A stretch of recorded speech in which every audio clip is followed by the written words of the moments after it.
Bonjour à tous, je suis ravie de vous retrouver dans Smart Éducation, votre magazine hebdomadaire dédié à l'éducation de demain, aux nouveaux métiers, nouvelles formations, nouvelles pédagogies, également aux nouvelles technologies de l'éducation. Plus qu'une école, aujourd'hui je vous propose un focus sur un réseau d'établissements Espérance Banlieue. Il est né en 2012 avec l'ambition d'endiguer le décrochage scolaire dans les quartiers prioritaires. Un acteur qui se veut complémentaire de l'éducation nationale. Plus de 1000 élèves suivent aujourd'hui ce projet pédagogique un peu particulier, vous verrez, puisqu'au-delà de la réussite scolaire, il tente aussi d'éduquer des futurs citoyens. Nous allons demander à notre invité si c'est le rôle de l'école. Justement, François Denibé, le directeur général d'Espérance Banlieue, est avec nous. Bonjour. Bonjour. Merci beaucoup François Denis de nous accompagner aujourd'hui dans Smart Éducation.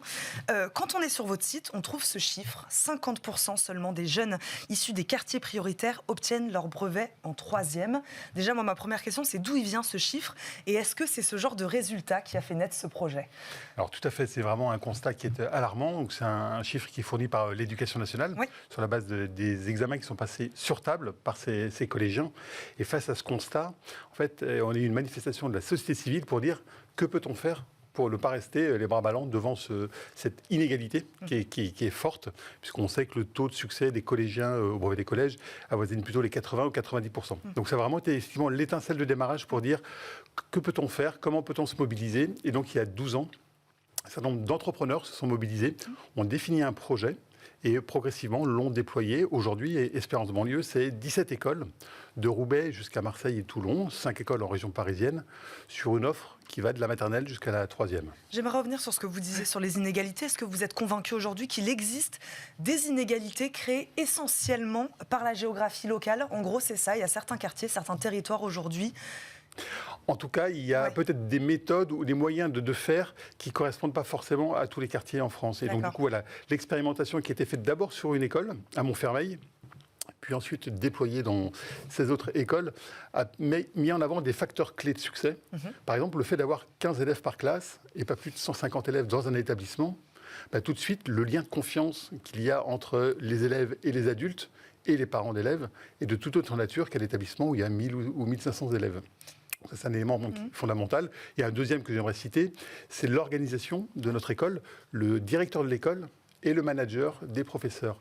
Et donc, il y a une équipe éducative qui se crée et le professeur se sent soutenu au quotidien par les autres profs, mais aussi par son directeur. Donc ça, c'est deux éléments qui peut-être différencient par rapport au système éducatif français et qui semblent porter ses fruits.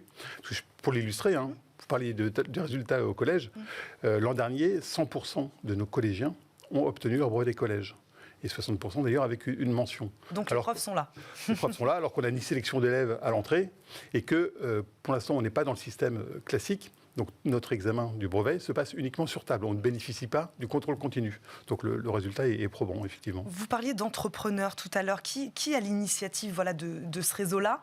Et comment vous vous êtes entouré d'experts pédagogiques, parce que pour créer un réseau d'établissements, c'est bien d'être entrepreneur, il faut aussi des experts de la pédagogie. Tout à fait. Donc Éric Mestralet est à l'origine de ce réseau. Donc c'est un entrepreneur qui a aussi cette vision de l'éducation et qui, appuyé par une fédération, a pu élaborer un projet pédagogique qui a été écrit puis mis en œuvre et avec un travail collaboratif avec la première équipe a pu progressivement l'étoffer. Au début, le projet a été déployé d'abord sur le primaire, puis très rapidement sur le collège. Et puis là, après les 10 ans d'Espérance Banlieue, on vient de rajouter un pan fondamental pour nous qui concerne toutes les activités qu'on peut mener autour de l'école. Puisque l'axe fort, on le répète en permanence, mais c'est vraiment l'alliance avec les parents d'élèves. Rien ne marche si on n'a pas une confiance entre l'école et les parents.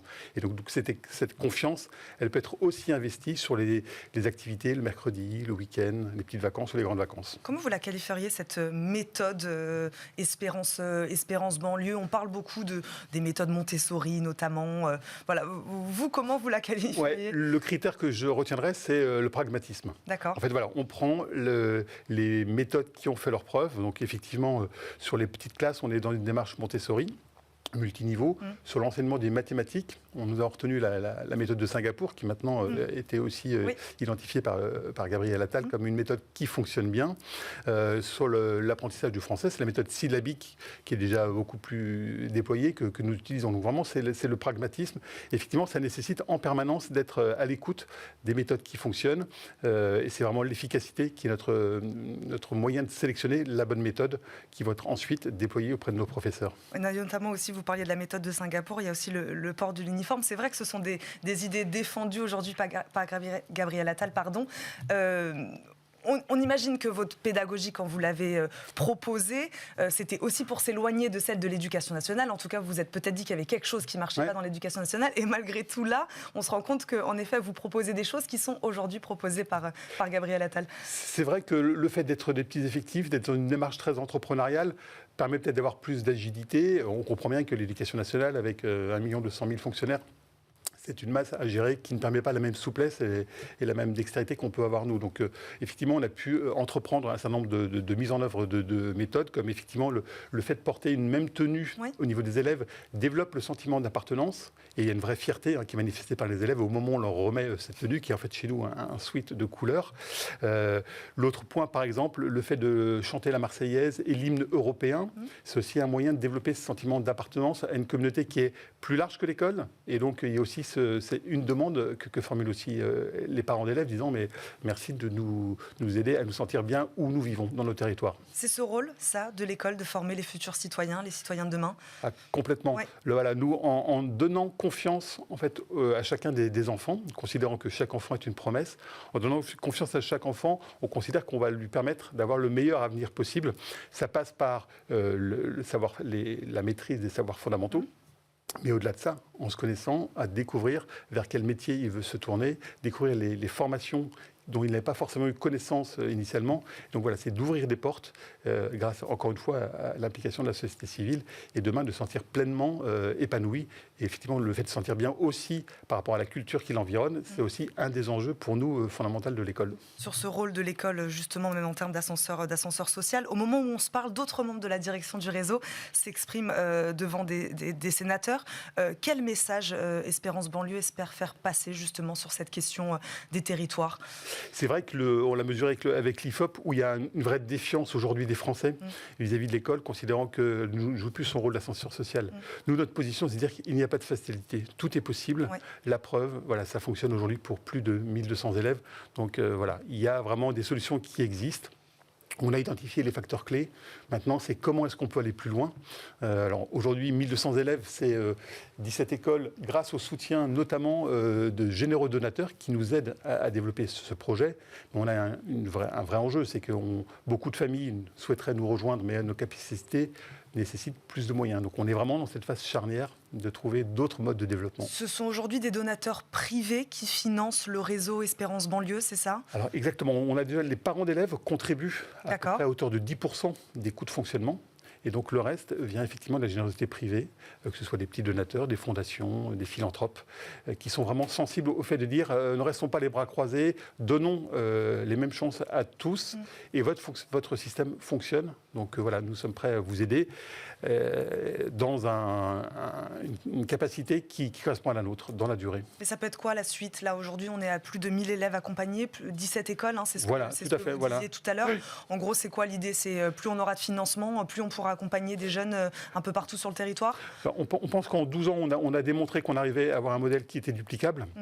Donc là, aujourd'hui, maintenant, on en discutait avec l'État pour voir dans quelle mesure on peut avoir un soutien de l'État pour que voilà, cette initiative puisse être à la fois déployée avec un certain nombre de professeurs qui soient des professeurs issus de l'éducation nationale. D'accord. Et puis on peut aussi peut-être être une source d'inspiration pour le modèle éducatif français qui peut aussi se transformer en prenant certains de nos éléments comme les petits effectifs. Et surtout, recréer ce lien de confiance. Ce modèle mi-privé, mi-public, moi j'ai quand même envie de vous poser cette question, François Denibé. Vous répondez quoi à ceux qui dénoncent aujourd'hui, certains syndicats le disent, en parlant de ce réseau-là, une menace pour l'école publique ? Vous entendez quoi par ça ? Nous, ce qui nous motive, c'est la réussite des élèves et la satisfaction des parents d'élèves. Donc c'est ce qui doit, je pense, tous les acteurs de l'éducation, je pense, sont mobilisés par ça. Donc quel que soit le moyen, encadré par l'État, il faut qu'on parvienne à trouver ce qui correspond le mieux à chacun des élèves. On peut comprendre que pour certains élèves, des petits effectifs, de transmettre les codes de la culture française, ce soit des éléments clés de leur réussite. Et je pense que ça, c'est un bel objectif. Donc si on devrait résumer, relister petits effectifs dans les classes, c'est ça, c'est voilà, pas plus de 15 élèves. Le principal. Beaucoup d'activités extrascolaires, c'est ça, c'est ce que vous Exactement, disiez. voilà. Ils sont beaucoup à l'extérieur. Une école très ouverte, une école très ouverte. Ouais. Une confiance avec les parents. Donc voilà, un lien très fort avec les familles. C'est-à-dire que le contact est quotidien entre les parents et les professeurs. Et puis des méthodes pédagogiques qui fonctionnent, donc qui peuvent être questionnées régulièrement. Et donc le sujet de l'innovation est primordial pour être ouvert sur ce qui fonctionne aujourd'hui et comment, par exemple, sur le numérique, on va faire en sorte pour que les enfants aient une bonne compréhension de ce qu'est le numérique, tous les avantages que ça apporte et aussi les limites que ça peut comporter. Ça, c'est intéressant ce que vous dites dans un monde, en effet, qui évolue très vite. Vous êtes sans cesse en train de vous remettre en question, vous aussi, sur les cours, la pédagogie privilégiée. C'est des discussions qui sont constantes. Et complètement. Et cette logique va jusqu'aux élèves. L'enjeu, c'est comment est-ce qu'on met les élèves en capacité de pouvoir apprendre demain. Il y a un socle à délivrer, incontournable, le français, les maths, la géo, l'histoire. Mais au-delà de ça, ensuite, il faut leur donner la capacité à apprendre, puisque leur métier, leur premier métier ne sera vraisemblablement pas leur second, ni celui qui termineront. Il y avait une question qui se posait aussi sur le modèle Montessori. Par exemple, je prends cet exemple-là, de l'avoir suivi par exemple pendant des classes en maternelle et puis après de réintégrer le parcours classique de l'éducation nationale. On parle souvent de décalage. Est-ce que ça, c'est quelque chose que vous avez aussi rencontré, auquel vous êtes sensible? C'est-à-dire des élèves qui auraient suivi la pédagogie Espérance banlieue et qui derrière, demain, se retrouvent dans une pédagogie plus classique. Ce sera le cas peut-être au moment de l'enseignement supérieur, avant. Enfin, voilà, comment vous positionnez par rapport à ça? C'est une vraie question que se posent les parents quand ils viennent vers nous. Ils disent, mais comment ça va se passer ensuite? Et c'est une question tout à fait légitime. En fait, ce qu'on transmet durant cette scolarité chez Espérance banlieue permet aux élèves de se structurer, de s'armer. Et on fait souvent témoigner des anciens élèves, d'ailleurs ce sera le cas au Sénat tout à l'heure, où ils viennent expliquer en fait, qu'ils ont une posture qui est différente, qu'ils ont une appréhension différente du groupe, un positionnement dans le groupe qui est différent, et puis aussi une volonté de toujours vouloir apprendre. Donc en fait, ce sont des éléments qui sont inscrits et tous vont se retrouver dans un système plus classique ensuite. Ils seront au contraire plus armés que... Oui, vous leur avez donné les bases en fait, c'est ça les fondamentaux. Voilà. Et toutes ce qu'on appelle les soft skills ont été vraiment développés parce qu'au-delà d'appartenir par exemple à une classe, chaque élève appartient à une équipe interâge qui fait qu'ils sont mobilisés sur les temps entre les cours. Le déjeuner est pris dans ces équipes et chaque équipe a une responsabilité sur le temps du déjeuner. On les aille aussi à la notion du bien commun pour dire que l'école, c'est aussi leur affaire, mais le ménage ne va pas se faire tout seul. Et donc, on leur donne des tâches qui correspondent au niveau de l'engagement qu'ils peuvent avoir. Bon, c'est intéressant. Merci beaucoup de nous avoir présenté ce modèle aujourd'hui, François-Denis B. Je rappelle, vous êtes le directeur général du réseau Espérance banlieue. Merci beaucoup d'avoir été avec nous dans Smart Éducation. Merci à vous, évidemment, de nous avoir suivis. On se retrouve très très vite pour un nouveau numéro de Smart Éducation la semaine prochaine. À très vite. Ciao.